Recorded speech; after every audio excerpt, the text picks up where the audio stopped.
আজিৰ ভিডিঅ'ত মই ক্লাছ 10 মেথমেটিক্সৰ পুনৰালোচনা নামৰ পাঠটোৰ সকলোবিলাক ফৰ্মুলা আগবঢ়াবলৈ লৈছোঁ। প্ৰথম খণ্ডটো আছিলে সমানুপাত। এ আৰু বিৰ অনুপাত চি আৰু ডিৰ অনুপাতৰ সৈতে সমান, তেন্তে এ বি চিৰ ৰাশিকেইটাক সমানুপাতত থকা বুলি কোৱা হ'ব।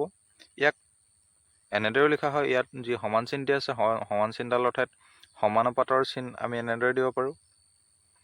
ইয়াত কি হৈ যাব, এ বিৰ যি অনুপাত চি ডিৰ অনুপাতৰ সৈতে সমান, গতিকে অনুপাতক আমি ভগ্নাংশ হিচাপেও লিখিব পাৰোঁ, অৰ্থাৎ A by B is equal C by D হৈ যাব। আৰু ইয়াত যদি আমি বজ্ৰপূৰণ কৰি দিওঁ, A D equal B C হৈ যাব। এইটো ইয়াত লিখা আছে A D equal B C, অৰ্থাৎ এ বি চি ডি সমানুপাতত থাকিলে প্ৰান্ত দুটাৰ পূৰণফল মাধ্য দুটাৰ পূৰণফলৰ সৈতে সমান, অৰ্থাৎ প্ৰান্ত বুলি ক'লে এই একেবাৰে শেষত থকাকেইটা বুজাব, আৰু মাধ্য বুলি ক'লে মাজত থকা দুটা বুজাব। এতিয়া প্ৰত্যক্ষ সমানুপাতিক আৰু ব্যস্তানুপাতিক দুটা শব্দ আছে। এই দুটা বস্তুনো কেনেকুৱা হয়? এক্স আৰু ৱাই দুটা যদি আমি ৰাশি লওঁ, তেতিয়াহ'লে সেই ৰাশিকেইটা এনেদৰে থাকে, এক্স বাঢ়িলে ৱাইও বাঢ়ে। তেতিয়া আমি ক'ম যে এক্স ৱাই প্ৰত্যক্ষ সমানুপাতিক, নাইবা এক্স ৱাই সাপেক্ষে প্ৰত্যক্ষভাৱে বিচৰণ কৰে। ইয়াকে বুজোৱা হয় এনেদৰে, x is directly proportion to y, অৰ্থাৎ এইটো হৈছে সমানুপাতিকৰ চিহ্ন। আনহাতে যদি এক্স আৰু ৱাই এনেদৰে বিচৰণ কৰে যাতে এক্স বাঢ়িলে ৱাই কমে, নাইবা এক্স কমিলে ৱাই বাঢ়ে, অৰ্থাৎ ওলোটা, তেন্তে আমি ক'ম যে এক্স ৱাইত ব্যস্তানুপাতিক, নাইবা এক্স ৱাইৰ বিপৰীতভাৱে বিচৰণ কৰে। ইয়াক লিখা হয় এনেদৰে, এই সংকেতটো মনত থ'ব লাগিব। এনেদৰে লিখা থাকিলে আমি গম পাম যে এইটো কি হয়, ব্যস্তানুপাতিক। তালিকাত যদি প্ৰকাশ কৰা হয়, তেতিয়াহ'লে তালিকাত এই তালিকাখন দিয়া আছে, এক্সৰ কাৰণে এইখিনি দিছে, ৱাইৰ কাৰণে এইখিনি দিছে, অৰ্থাৎ x1 x2 x3 এনেদৰে লৈছে ভেলুখিনি, আৰু এইফালে লৈছে y1 y2 y3।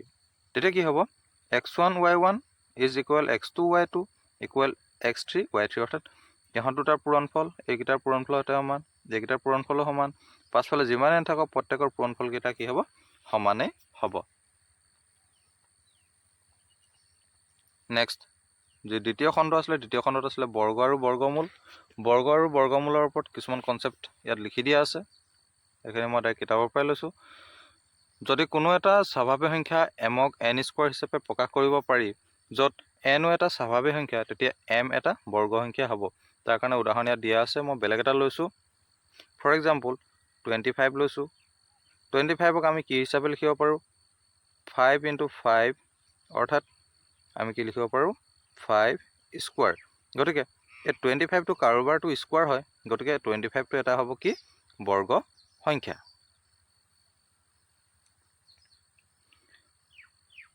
নেক্সট এইখিনি ইয়াত লিখি দিয়া আছে 4, 9, 16 আদি সংখ্যাবোৰ বৰ্গ সংখ্যা। এনেদৰে তোমালোকে নিজে উলিয়াই ল'ব পাৰিবা। সকলো বৰ্গ সংখ্যাৰ একক স্থানত এইটো ভেৰি ইম্পৰ্টেণ্ট কি, যে 0, 1, 4, 5, 6 বা 9 এইকেইটাৰহে থাকিব পাৰে। বৰ্গ সংখ্যাত ইয়াৰ বাদে বেলেগ একো সংখ্যা থাকিব নোৱাৰে। বৰ্গ সংখ্যাৰ শেষত যুগ্ম সংখ্যকহে শূন্য থাকিব পাৰে। যুগ্ম সংখ্যক অৰ্থাৎ 2টা 4টা 6টা এনেদৰেহে শূন্য থাকিব পাৰে।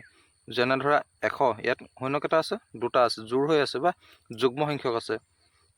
ইয়াত এইটোত চোৱা, ইয়াত কি আছে, শূন্য 4টা আছে, ইয়াতো যুগ্ম সংখ্যকে আছে। বৰ্গমূল হৈছে বৰ্গৰ বিপৰীত প্ৰক্ৰিয়া। যেনে 7ৰ বৰ্গ যদি 49 হয়, তেতিয়াহ'লে 49ৰ বৰ্গমূল কি হ'ব, 7 হ'ব। ইয়াক আমি ওলোটাকে ক'ব পাৰোঁ। প্ৰতিটো পূৰ্ণ বৰ্গ সংখ্যাৰ দুটা বৰ্গমূল থাকে, এটা ধনাত্মক আনটো ঋণাত্মক। মান হিচাপে দুয়োটা সমান। যেনে 49ৰ বৰ্গমূল দুটা, যেনে 7 আৰু -7, অৰ্থাৎ -7ক স্কোৱাৰ কৰিলে কি পাম, আমি 49 পাম। কোনো এটা সংখ্যাৰ ধনাত্মক বৰ্গমূলক এনেদৰে বৰ্গমূলৰ প্ৰতিক্ৰিয়াৰে নিৰ্দেশ কৰা হয়, যেনে √4 ইজ ইকুৱেল টু -2 নহয়, √49 ইকুৱেল 7 -7 নহয়। ইয়াত কেৱল ধনাত্মক বৰ্গমূলৰ কথাহে কোৱা হৈছে। আৰু এটা ইম্পৰ্টেণ্ট টপিক, ইয়াৰ ওপৰত প্ৰায়ে কুৱেশ্যন হৈ থাকে, এনৰ বৰ্গ আৰু n+1ৰ বৰ্গৰ মাজত টুৱাইচ nটা স্বাভাৱিক সংখ্যা থাকে। অৰ্থাৎ দুটা সংখ্যা যদি দিয়া থাকে, ইয়াত এটা এক্সাম্পল দিছে, মই বেলেগ এটা লৈছোঁ, 12 স্কোৱাৰ আৰু এটা লৈছোঁ 13 স্কোৱাৰ। ঠিক আছে, দুটা সংখ্যা লৈছোঁ, দুটা সংখ্যাৰ বৰ্গৰ মাজত কিমানটা স্বাভাৱিক সংখ্যা আছে। দুটা ক্ৰমিক হ'লেহে হ'ব দেই। ইয়াতে যিটো সৰু হয়, সৰুটোৰ লগত 2 এটা পূৰণ কৰি দিম, অৰ্থাৎ 12ৰ লগত কি পূৰণ কৰি দিম, 2 পূৰণ কৰি দিম, আনচাৰ কি হ'ব 24। গতিকে 24টা স্বাভাৱিক সংখ্যা আছে মানে সিহঁতৰ মাজত। ইয়াতো সেই একে দিছে, 11 স্কোৱাৰ 12 স্কোৱাৰৰ মাজত সৰু সংখ্যাটো কি হয় 11, গতিকে 11ৰ লগত 2 পূৰণ কৰিলে কি হ'ব 22, গতিকে 22টা স্বাভাৱিক সংখ্যা আছে। ঘন আৰু ঘনমূল বৰ্গত কি আছিলে, একেটা সংখ্যাক দুবাৰ পূৰণ কৰিবলগীয়া হৈছিলে, দুবাৰ পূৰণ কৰিলে তাক মানে বৰ্গ বুলি কয়। আৰু ইয়াত ঘনত কি হ'ব, 3বাৰ পূৰণ কৰি পোৱা সংখ্যাটোক ঘন সংখ্যা বুলি কোৱা হ'ব। তাৰ নিচিনা একেই হয়, ঘনমূল ঘনৰ ওলোটাটো হয়, আৰু ঘনমূলৰ কাৰণে সংকেত এইটো ব্যৱহাৰ কৰা হ'ব। বৰ্গমূলৰ নিচিনা একেই, কিন্তু তাতে 3 এটা লিখি দিয়া হ'ব। তোমালোকে পাৰিলে এই তালিকাখন বনাই ল'বা। n স্কোৱাৰ n কিউব, এখন ইয়াত 10লৈকে আছে। পৰাপক্ষত ইয়াৰ পিছৰখিনিও কৰি চাবা, তোমালোকৰ কাৰণে ভাল হ'ব। যেনে ধৰা এইটো মই কৈ দিছোঁ 4 মানে 4 স্কোৱাৰ মানে কি হয় 16 হয়, অৰ্থাৎ 4 4 গুণ 16। 16ৰ লগত যদি আকৌ 4 এটা পূৰণ কৰোঁতে কি হৈ যাব 64 হ'ব। এনেদৰে এইখিনি বনাই ল'ব পাৰিবা। পাৰিলে মুখস্থ কৰি থ'ব পাৰিলেতো ভালেই কথা। নেক্সট আছে সূচক আৰু ঘাত। এই সূচক আৰু ঘাতৰ ভিতৰত এই কথাখিনি নিজে পঢ়ি চাবা, এইখিনি কিছুমান কামত দিব পাৰে। 10,000ক আমি কি বুলি লিখিম 10 টু দি পাৱাৰ 4, যিহেতু 4টা শূন্য আছে, গতিকে 10 টু দি পাৱাৰ 4 হৈ গ'ল। ইয়াতে 10টোক ভূমি বুলি ক'ব, 4টো সূচক, আৰু এইটো হৈছে 10ৰ চতুৰ্থ ঘাত। সূচকীয় ওপৰত থকা মানে সূচকৰ কিছুমান বিধি আমি আগতো পাইছোঁ, সেই সূচকৰ বিধিখিনি ইয়াত লিখি দিয়া আছে। এই সূচকৰ বিধিখিনি ভালদৰে মুখস্থ কৰি থ'বা, এইখিনিও আমাক লাগে। আৰু এটা ইম্পৰ্টেণ্ট টপিক যে কিছুমান সংখ্যা এনেকুৱা ডাঙৰ হয় যে সিহঁতক আমি পঢ়িবলৈ বা লিখিবৰ কাৰণে বহুত কষ্ট হয় বা অলপ অসুবিধা হয়। সেইকাৰণে কি হয়, কিছুমানক আমি প্ৰামাণিক ৰূপ বা মান্যৰ ৰূপত প্ৰকাশ কৰোঁ। আৰু সেই মান্যৰ ৰূপত প্ৰকাশ কৰিবলৈ হ'লে কি হ'ব, k × 10 to the power m, য'ত k is greater than equal 1 and less than 10, অৰ্থাৎ এই যিটো k হ'ব, k ৰ ভেলুটো 1ৰ সমান বা 1তকৈ ডাঙৰ হ'ব, নাইবা 10তকৈ সৰু হ'ব লাগিব। আৰু 10 টু দি পাৱাৰ m, এই mটো এটা অখণ্ড সংখ্যা হ'ব লাগিব। নেক্সট উৎপাদক বিশ্লেষণ। উৎপাদক বিশ্লেষণৰ এই কথাখিনি উৎপাদক কাক বোলে ভালদৰে চাই থ'বা। 1 সকলো সংখ্যাৰ উৎপাদক, প্ৰতিটো সংখ্যাটোৰ এটা নিজেই মানে উৎপাদক হয়। সংখ্যা এটাৰ প্ৰতিটো উৎপাদকেই সংখ্যাটোৰ সঠিক ভাজক। এইখিনি পঢ়ি চাবা, ঠিক আছে।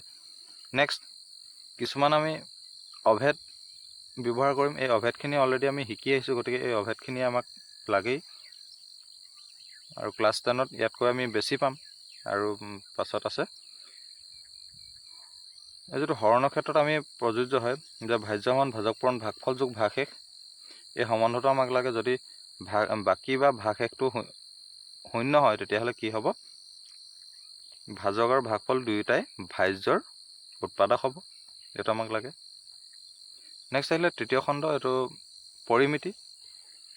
প্ৰথম পৰিসীমাৰ ওপৰত কিছুমান সূত্ৰ দিয়া আছে। এইটো এটা সূত্ৰ বহুভুজৰ, মানে n সংখ্যক বাহু বিশিষ্ট সুষম বহুভুজ, অৰ্থাৎ বাহুবিলাকৰ দৈৰ্ঘ্য সমান হ'ব লাগিব। বৰ্গৰ পৰিসীমা, আয়তৰ পৰিসীমা, সামান্তৰিকৰ পৰিসীমা, চতুৰ্ভুজৰ পৰিসীমা, বৃত্তৰ পৰিধি, এই প্ৰত্যেকটো সূত্ৰ আমাক প্ৰয়োজন হ'ব। কালিৰ লগত জড়িত দি আছে বৰ্গৰ কালি, আয়তৰ কালি, সামান্তৰিকৰ কালি, এইখিনি ত্ৰিভুজৰ কালি আছে। ট্ৰেপিজামৰ কালি আমাক লাগিব, যিকোনো চতুৰ্ভুজৰ কালি, ৰম্বাছৰ কালি, বৃত্তৰ কালি, এইবোৰ সকলোবিলাক আমাক প্ৰয়োজন হ'ব। এতিয়া আহিলে ঘনকৰ মুঠ পৃষ্ঠ কালি আছে, আয়তন আছে, এইখিনিও আমাক লাগিব।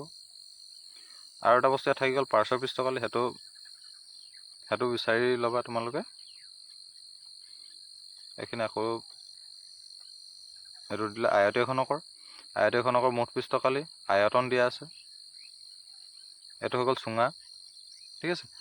চুঙাৰ কাৰণে কি আছে, মুঠ পৃষ্ঠকালি দিয়া আছে, বক্ৰ পৃষ্ঠকালি আছে, আৰু এইটো আছে আয়তন, এই সূত্ৰখিনি হৈছে তোমালোকৰ ৰিভিজন চেপ্টাৰৰ গোটেইখিনি হৈছিলে ফৰ্মুলা, আৰু এইখিনি পৰাপক্ষত তোমালোকে মুখস্থ কৰি থবা।